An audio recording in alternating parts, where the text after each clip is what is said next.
Topik lainnya, PDI Perjuangan menyiapkan Menteri Sosial Tri Risma hari ini untuk bersaksi dalam sidang sengketa Pilpres di Mahkamah Konstitusi. Sekjen PDI Perjuangan Hasto Kristianto bilang TPN Ganjar Mahfud telah menyiapkan saksi dari tingkat kabupaten dan sejumlah pakar untuk membuktikan kecurangan Pilpres. Kata Hasto, seluruh kader PDI Perjuangan siap menjadi saksi, termasuk Menteri Sosial Tri Risma hari ini jika diperlukan. Menanggapi kubu Prabowo Gibran yang siap mematahkan tuduhan ada intervensi Jokowi, Hasto bilang tak mungkin menteri bergerak tanpa arahan Presiden. Itu kalau mereka selesai baru kita putus. Bansos tahunya ya dari Kemensos. Tentu. Seluruh kader dari PDI Perjuangan siap menjadi saksi sekiranya diperlukan, termasuk Ibu Tri Risma hari ini. Tidak mungkin para menteri bergerak tanpa arahan dari Presiden.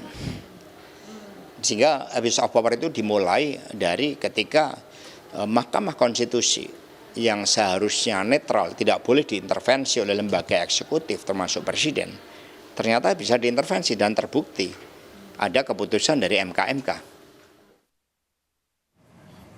Sebelumnya tim hukum nasional Anies Mohaimin mengusulkan ke Mahkamah Konstitusi agar menghadirkan sejumlah menteri dalam kabinet Presiden Jokowi untuk bersaksi dalam sidang sengketa Pilpres, antara lain Menteri Keuangan Sri Mulyani Indrawati dan Menteri Sosial Tri Risma hari ini. Menurut Ketua THN Anies Mohaimin Ari Yusuf Amir, para menteri penting dihadirkan di sidang MK untuk mengungkap kecurangan Pilpres 2024. Ini hal yang penting sebetulnya untuk membuka cerita fakta sebenarnya bagaimana tentang misalnya Menteri Keuangan penggunaan anggaran negara kita, bagaimana tentang Menteri Sosial penyaluran bansos-bansos kita. Itu penting sekali sebetulnya supaya masyarakat tahu dan kita betul-betul bisa memahami secara utuh, dan sehingga yang tadi kami sampaikan di awal tentang terjadinya pengkhianatan konstitusi, MK sebagai penjaga konstitusi kita dapat memberikan putusan yang seadil-adil. Tim hukum nasional Anies Mohaimin mengusulkan ke MK untuk menghadirkan menteri-menteri di Kabinet Jokowi sebagai saksi kecurangan Pilpres 2024. PDI Perjuangan juga memberi lampu hijau seandainya Menteri Sosial Tri Risma hari ini dipanggil MK untuk menjadi saksi sengketa Pilpres. Lalu apakah Mahkamah Konstitusi menyetujui usulan penggugat agar memanggil para menteri untuk bersaksi di sidang sengketa Pilpres? Dan apakah mungkin Presiden Jokowi akan memberi izin menteri-menterinya menjadi saksi yang memberatkan? Sudah hadir untuk diskusi pada sore hari ini pakar hukum tata negara dari Universitas Brawijaya Aan Eko Widiarto dan pengamat politik Yunarto Wijaya. Selamat sore semuanya, apa kabar? Selamat sore. Terima kasih sudah hadir dalam diskusi kami kali ini. Pak Aan, saya ke Anda dulu, memanggil menteri sebagai saksi ke MK untuk perkara sengketa hasil Pilpres secara hukum tata negara ini mungkin dilakukan? Bukan hanya mungkin ya, tapi itu sudah ada dasar hukumnya. Di dalam hukum acara perselisihan hasil pemilihan umum ya, yang diatur di dalam peraturan Mahkamah Konstitusi nomor 4 tahun 2023. Di sana sudah sangat jelas ada dua pintu yang bisa digunakan untuk mengajukan menteri di persidangan. Pintu pertama itu adalah melalui pengajuan dari pemohon dalam hal ini. Jadi di pasal 41 ayat 1 huruf A itu pemohon mempunyai hak untuk menugaskan bahkan di sana saksi gitu. Nah, siapapun saksi ini, yang penting saksi adalah orang yang mengetahui melalui melihat sendiri, mendengar sendiri, mengalami sendiri suatu peristiwa. Itu pintu pertama. Pintu kedua yaitu pintu Mahkamah Konstitusi itu sendiri. Karena selain pemohon, termohon, kemudian juga Bawaslu, Mahkamah Konstitusi itu dapat memanggil saksi untuk didengar keterangannya di dalam ruang persidangan. Itu mahkamah sendiri yang bisa memanggil juga gitu. Nah, kalau digabung misalnya pemohon juga mengajukan atau pemohon mohon kepada mahkamah untuk memanggil, misalnya begitu, itu sangat mungkin. Ya. Jadi dalam hal ini saya melihat dasar hukumnya sangat kuat.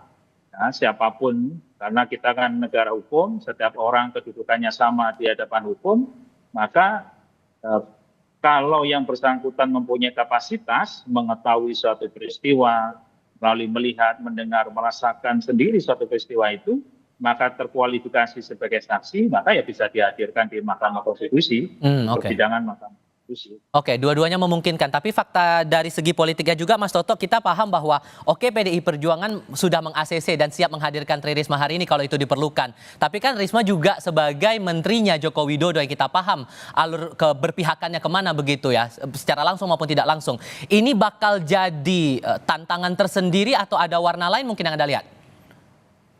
Iya, kalau kita lihat sebetulnya ini kan bermula dari sebuah kesadaran. Kalau kemudian gugatan ini ingin dikabulkan atau ada sebuah perubahan dalam keputusan MK, tidak bisa berhenti pada level memposisikan MK sebagai mahkamah kalkulator. Itu biasanya terjadi dalam konteks misalnya perselisihan antar suara dalam konteks pileg ya, pembuktian D1, D1 dan lain-lain.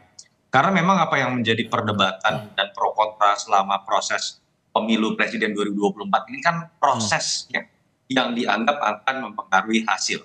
Saya pikir ujian pertama di situ. MK bisakah mengembalikan marwahnya dalam konteks melihat proses juga, misalnya memutuskan sebuah TSM untuk kemudian bisa memutuskan pemilu diulang seperti gugatan nomor 1 dan nomor 3 misalnya. Dan dalam bagian proses itulah memang ada kunci yang menarik ketika kemudian ada beberapa kebijakan yang dianggap sebagai bagian dari sesuatu yang sifatnya TSM tadi terkait dengan kecurangan. Misalnya bansos kalau kita berbicara mengenai Ibu Risma atau Ibu Sri Mulyani misalnya yang diajukan namanya untuk menjadi saksi ya. Dan yang menarik kan di situ adalah kalau saya baca dari tim hukumnya Amin mengatakan mereka tidak punya kuasa nih untuk kemudian mengajukan nama Sri Mulyani dengan Tri Risma hari ini. Mungkin dari 03 karena PDI Perjuangan bisa meminta Tri Risma hari ini karena memang kader PDI Perjuangan. Tapi kemungkinan dapat izin nggak tuh dari Presiden Jokowi kalau dijadikan saksi menurut Anda?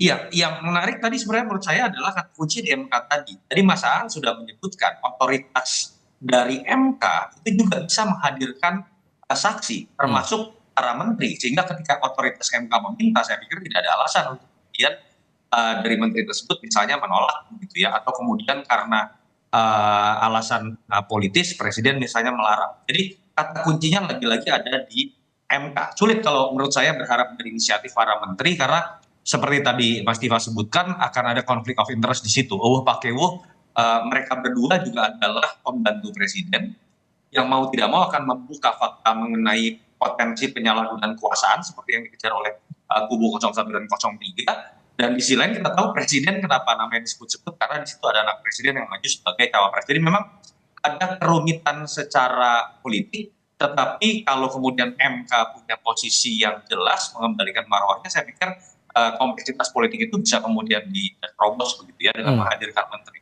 Oke, tapi secara alurnya Pak tadi betul bahwa ada dua pintu Pak An untuk bisa mengundang para menteri ini menjadi saksi di MK. Secara alurnya apakah hakim MK dulu yang memerintahkan pemanggilan saksi atau dari pemohon dulu yang menghadirkan atau gimana?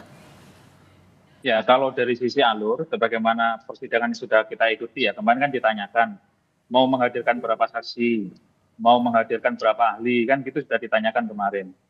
Nah, itu alur yang dari pemohon. Sehingga nanti ada listnya, ada list saksinya. Nah, kalau kemudian disetujui, karena memang dalam persidangan ini yang diajukan oleh MK, baik oleh pemohon, baik saksi maupun ahli, itu harus disetujui oleh majelis hakim. Kalau kemudian dari pengajuan pemohon sudah disetujui oleh majelis hakim, ya sudah ada masalah berarti. Gitu. Bisa langsung ditugaskan untuk menjadi saksi di Mahkamah Konstitusi. Tapi kalau misalnya masih belum masuk di list yang diajukan oleh pemohon, maka pemohon bisa untuk meminta kepada majelis Mahkamah Konstitusi untuk menghadirkan saksi yang dimaksud. Begitu. Nah, itu yang masuk ke pintu yang kedua tadi. Oke, kalau kemudian diajak nih misalnya dari pemohon mengundang dari salah satu saksi, anggaplah kita ambil nama Risma begitu, kemudian akan diajukan untuk maju, awalnya sudah bisa tapi ternyata pada akhirnya tidak bisa, apakah kemungkinan dari hakim juga meminta ataupun bisa mendorong begitu agar Risma ini bisa didatangkan begitu? Ya, tidak hanya meminta atau mendorong ya, tapi memanggil ya. Jadi hakim memanggil. Yang butuh persetujuan, ya ada izin ya dari presiden itu kalau menjadi tersangka. Tapi kalau menjadi saksi itu kan bukan tersangka. Nah, jadi dalam hal ini sebenarnya tidak ada problem dengan hukum acara ya. Dan apalagi ini kan bukan acara pidana, ya. Ini adalah acara konstitusi ya. Dan Mahkamah Konstitusi punya wewenang itu untuk memanggil saksi gitu. Jadi kalau misalnya sudah di-list oleh pemohon kemudian tidak hadir, kemudian pemohon memohon kepada mahkamah untuk memanggil, kemudian mahkamah memanggil yang bersangkutan, ya sah, ya, tidak ada masalah. Ini memang wewenang dari Mahkamah Konstitusi. Oke. Dan secara politik, Mas Toto, kalau kemudian Risma dan Sri Mulyani kemudian jadi begitu hadir sebagai saksi di MK, adakah implikasi politik akan dirasakan plus dan minusnya begitu? Ya, pertama memang beban psikologis terutama buat menteri yang non partai ya.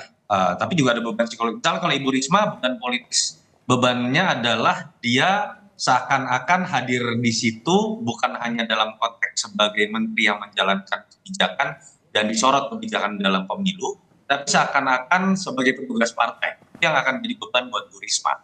Kalau untuk Ibu Sri Mulyani, bebannya ya seakan-akan mungkin nanti akan ada yang menuduh kalau Ibu Sri Mulyani ini kok condongnya ke 01 dan 03. Nah itu yang menurut saya akan jadi beban politik. Artinya kata kuncinya menurut saya memang ada di MK. Bagaimana hakim bisa menerjemahkan bahwa panggilan ini dalam konteks memang untuk memperdalam dari sebuah pencarian fakta hukum yang kemudian akan bisa membantu MK merumuskan sesuatu yang bisa bersifat adil dalam pengambilan keputusan.